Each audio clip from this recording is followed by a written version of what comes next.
कि दिया है। लाइफ स्टाइल बहुत अच्छा दिया है, तो सबके इसमें इन्होंने पॉजिटिव नेगेटिव्स बनाए हुए थे। इसलिए आप यहाँ से ना कहीं रिलेट करते हैं, हाँ यार ये हुआ था, Yeah. ये ऐसा हो सकता है। तो वो ये वजह थी इसकी। लेकिन रिलेशनशिप्स को पिक करना, उसकी क्या रीज़न थी आपके लिए? बिकॉज अगर देखा जाए बहुत यंग कपल्स इससे रिलेट कर रहे हैं, ठीक है, उसमें माँ बाप का एंगल भी है, तरबियत का एंगल भी आप लोग लेकर आए, वो सब चीज़ें। लेकिन जो शजीना और मुस्तफ़ा हैं, उनकी जो रिलेशनशिप है, हर चीज़ तो उसी के गिर्द घूम रही है ना, और उसमें से जो एंगल्स निकल रहे हैं वो लोग बहुत रिलेट कर रहे हैं। एक्चुअली जब हम लोगों की कहानी या कॉन्सेप्ट डिस्कस हुआ था ना, वो यही था कि एक कपल हमने दिखाना है जो कि बहुत एक दूसरे के साथ है।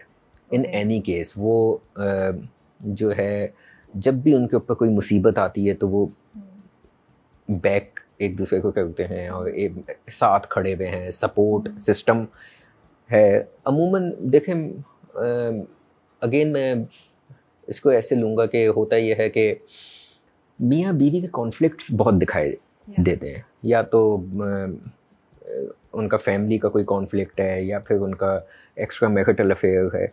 हम लोगों ने इस चीज़ पे बात नहीं की आज तक कि मियाँ बीवी कैसे सपोर्ट सिस्टम होते हैं। तो कॉन्सेप्ट वो था इसका। तो उसमें जब फिर ये कहानी डेवलप हुई तो वो होते होते लोगों को जो है क्लिक हुई। इसलिए जेन जी की बड़ी चीज़ें आप लोगों ने इनकॉर्पोरेट की हैं, टर्मिनोलॉजीज। जब आई रिमेम्बर, आई थिंक मुझे सही तरह अगर याद आ रहा है तो जो पहली या सेकंड एपिसोड में शजीना जब अपने बालकनी में रिश्ता टूटने के बाद शायद या कुछ उस वक्त अपनी खाला से बात कर रही होती है, तो कहती है कि मुझे सारे रेड फ्लैग नज़र आ रहे थे, मैंने इग्नोर किए।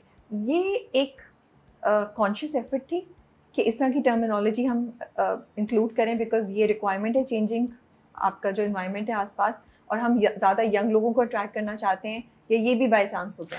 नहीं, हम लोगों ने किसी को ना फोकस नहीं किया हुआ था। हाँ, ये था कि फ़कत इश्तियाक ने ना आज की लैंग्वेज लिखी हुई है, और बहुत आसान लैंग्वेज लिखी हुई है। उनका जुमला बहुत आसान है। जो मुस्तफ़ा की और जो फ़हद की, जो हानिया की जितनी कन्वर्सेशन है मियाँ बीवी की हैसियत से, वो बहुत आसान है। सब कुछ बहुत आसान हुआ हुआ है। तो शायद आज की लैंग्वेज लिखी हुई है तो वो जेनजी जो है वो हाँ रिलेट कर रहा है। आई थिंक वही बात है, शायद आपकी बात सुन के ही मुझे ख्याल आ रहा है कि वो बहुत कॉम्प्लिकेटेड या बड़े ड्रामेटिक किस्म के डायलॉग जी जी जी जी, क्योंकि वो Gen Z wants to keep it simple and short, ऐसे ही है। तो वो इसलिए भी ज़्यादा हमें लग रहा है कि वो, हालांकि शायद ट्रिक यही है कि बिल्कुल सिंपल बात उन्होंने की हुई है जिसको समझें। अगर हम थोड़ा सा प्रोसेस, मुझे इस बार था कि हम इंटरव्यू को ऐसे लेके चलें कि हम प्रोसेस देखें, ड्रामा बनने का प्रोसेस क्या था। आपके पास स्क्रिप्ट आ गई, क्योंकि इस बार ना आप लोगों ने बड़ी डिफरेंट चीज़ें की हुई हैं, या एटलीस्ट मुझे लग रहा है। तो ड्रामा आपके पास आ गया, स्क्रिप्ट तैयार हो गई, अब आपने कास्टिंग कर ली। So what was the next process, next big thing क्या चीज़ थी? लोकेशन? अच्छा, कास्टिंग के साथ साथ इसका जो पेपर वर्क था वो था। जी, पेपर वर्क से क्या मतलब? पेपर वर्क से मतलब है जो आर्ट टीम थी।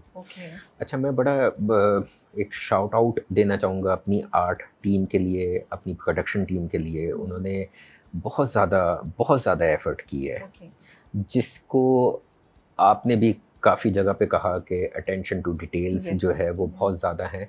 ये इसमें आर्ट टीम का, मेरी प्रोडक्शन टीम का, मेरे जो असिस्टेंट्स हैं उनका, टेक्निकल टीम का, डीपी का, इनका बहुत हाथ है कि उन लोगों ने बहुत ज़्यादा किया। और ये उसी वक्त हुआ जब हमने सेट पे जाने से पहले कोई 2 महीने 3 महीने इस पे काम किया है। हम लोग ऑल ऑफ अ सडन ऐसा नहीं हुआ कि कास्ट हो गई और हम लोग सेट पे चले गए। एक एक चीज़ प्लान हुई है, किसने क्या पहनना है, किस सीन में क्या पहनना है, किसका कौन सी लोकेशन कैसी होनी चाहिए, वो सब इसको डिज़ाइन किया गया है।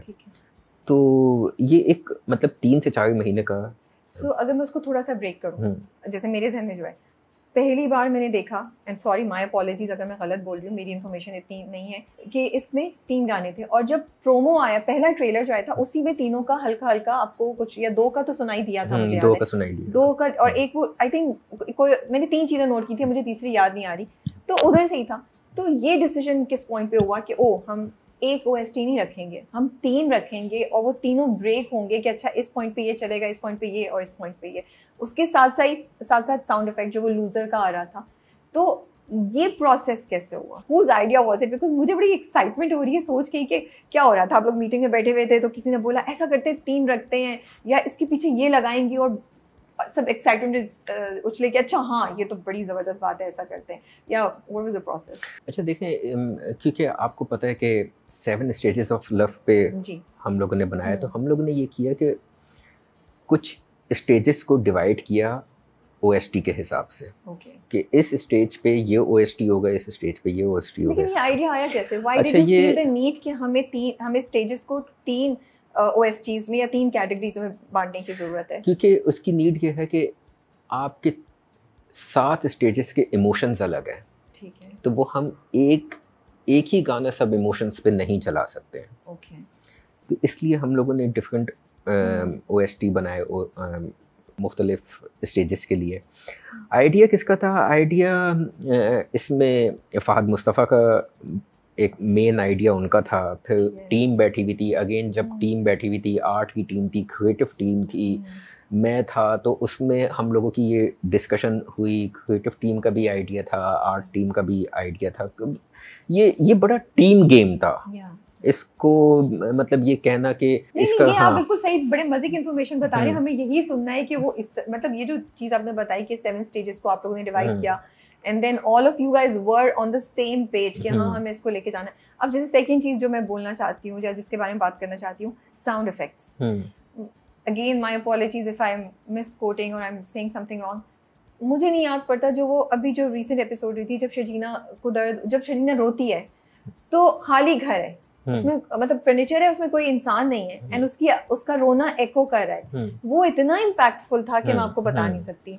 अभी लास्ट एपिसोड में जब शर्जीना गिरी तो उसके साथ बच्चे की हार्ट बीट सुनाई थी, एंड देन वो एंड आपको बता नहीं सकती कि उस मेरे दिल पे क्या हो रहा था। और फिर उसका हाथ जो है ना वो ऐसे गया, you know, and even then I was thinking maybe वो टेम्परेरीली वो बेहोश हुई है इसलिए हार्ट बीट बंद कर दी है, एंड मे बी द बच्चा will survive, you know, the baby will survive. मैं दिल में यही सोच रही थी till the doctor came out and उसने कहा कि नहीं, हम बच्चे को नहीं बचा सके। तो ये कॉन्सेप्ट भी कैसे आया, इसकी क्या रीज़न थी? Any information that you can share. हमें तो ड्रामा इतना पसंद है, और हम ये, मुझे लगता है कि आपको मालूम है, रिव्यूअर्स और क्रिटिक्स और ऑडियंस भी, हम लोग बहुत बोलते हैं ये ख़राब हुआ, वो ख़राब हुआ। तो जब अच्छी चीज़ हो रही है तो I want to talk about that, I want to highlight that कि it was really good to see all of this. अच्छा, पहली बात तो ये कि थैंक यू कि आपने इतना डिटेल में इसको नोट किया है। हम लोग अपने एंड से तो चीज़ें बनाते हैं, सोच के बनाते हैं कि ये भी हाईलाइट हो जाए, ये भी हाईलाइट हो जाए। कुछ चीज़ें होती हैं, कुछ चीज़ें नहीं होती हैं, तो उसके लिए थैंक यू। अब ये चीज़ें हुई कैसे? इसमें बहुत चीज़ें ऐसी हुई हैं जो हम लोगों ने एडिट पे आके बनाई हैं। मेरे साथ तो आपका ख्याल होगा ना, फिर आपका आइडिया नहीं होगा। इसमें अगेन मैं क्रेडिट नहीं लूँगा, मैं भी हूँ, क्रिएटिव डायरेक्टर हैं वो भी हैं, उनका भी इनपुट होता है। हम लोग एडिटिंग पे भी टीम बैठती है। टीम में मतलब एडिटर है, मैं हूँ, क्रिएटिव डायरेक्टर है, वो हैं, इनपुट्स आते हैं कि यहाँ पे ये हो जाए, यहाँ पे ये हो जाए। ये ना बड़ा फ्लेक्सिबल, मैं भी फ्लेक्सिबल, क्रिएटिव डायरेक्टर भी फ्लेक्सिबल, हम लोगों ने सुना है और आई थिंक एक दूसरे को सुना है, तो आप लोगों को चीज़ अच्छी दिखी है। तो कुछ आइडियाज़ उनके हैं, कुछ आइडियाज़ मेरे एंड से आते हैं, तो वो इस तरह मिक्स एंड मैच बनी हैं चीज़ें। बट कोई और इंटरेस्टिंग इन्फॉर्मेशन शेयर कर सकेंगे? अच्छा, हमने इसको सोचा ऐसे करने के लिए क्योंकि वो हमें लगता है इम्पैक्ट ज़्यादा होगा, या हमने सोचा कि बजाय इसके कि हम शर्जीना को रोते हुए दिखाएं, हम इस बार साउंड इस्तेमाल करते हैं तो शायद लोगों को और फील हो। कुछ ऐसा thought process that you can share? नहीं, कोई ऐसा ख़ास नहीं। हाँ, ये लाजमी हुआ है कि आपने एक चीज़ शायद नोट की हो कि जहाँ से ये लोग अपार्टमेंट में आए हैं, या जहाँ से इनके ऊपर वो इल्ज़ाम लगा था पैसे का, वहाँ से हम लोगों ने ना म्यूज़िक को बिल्कुल, म्यूज़िक का जो इस्तेमाल है उसको बड़ा हम लोगों ने कम किया है। हम लोगों ने खाली जगहें बहुत छोड़ी हैं, खाली चीज़ें बहुत छोड़ी हैं। लाजमी नहीं है कि सबके पीछे हमने म्यूज़िक लगाया है। बहुत एम्प्टी आपको सीन्स दिखेंगे। वो एक हम लोगों ने नई चीज़ करने की कोशिश की कि लाजमी नहीं है कि आपको हर सीन के पीछे म्यूज़िक चाहिए। आपकी परफॉर्मेंस इतनी अच्छी हैं, आपके सीन्स इतने अच्छे हैं, तो आपको नीड नहीं है म्यूज़िक की सपोर्ट लेने की। फॉर